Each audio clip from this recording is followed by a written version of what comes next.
Driveclub VR attempts to bring the original game into VR, and for the most part it does. If you played the original Driveclub, most of what you see in the game will feel familiar.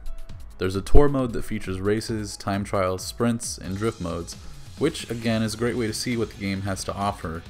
The game features over 100 tracks across 6 different locations. The track design itself is great, with each location feeling different and unique. For the most part, these are the same tracks you've played before, but they have added some new tracks that go through cities, which was absent from the previous game. I think I still prefer going down a snowy mountain or through a track lined with cherry blossoms than just going through buildings though. The HUD has been replaced with a small screen inside the car, which is a nice touch and helps with the immersion, though there are some cars that display the HUD above you when there is no extra space in the car. The progression system is back, and since this is technically a new game, your progress won't carry over, so you'll have to earn experience again to get new and better cars. A new mode added called Cruise is actually pretty great for showing the game off to people, as it lets you go around the track of your choice at your own pace with no goal other than just to drive.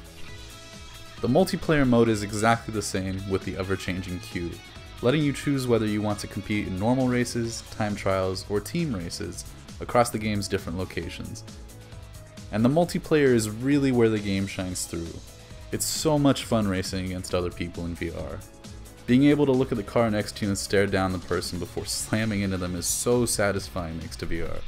Being able to physically turn your body around and look behind you to see how close other players are really adds to the immersion and makes it that much more fun and engaging.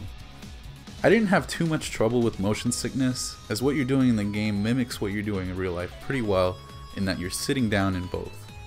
But it is weird the first time you play, when you don't feel the force of going around a turn, so that might be disorienting for some people.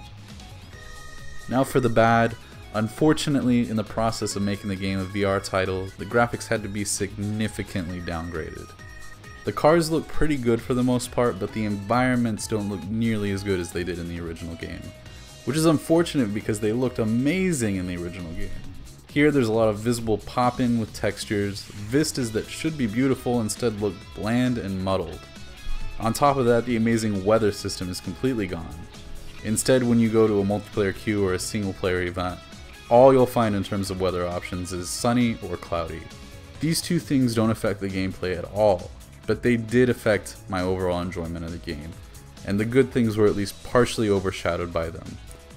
Now the game is still good, and as the only racing game currently in VR, it's not a bad option by any stretch of the imagination. And if you already have the season pass from the original game, you'll get Driveclub VR at half price, which at that point I would say is a definite buy. Even at $40, I would say the game is still worth getting if you really want that VR racing experience right now, and you can't wait for something a little more cleaned up down the line.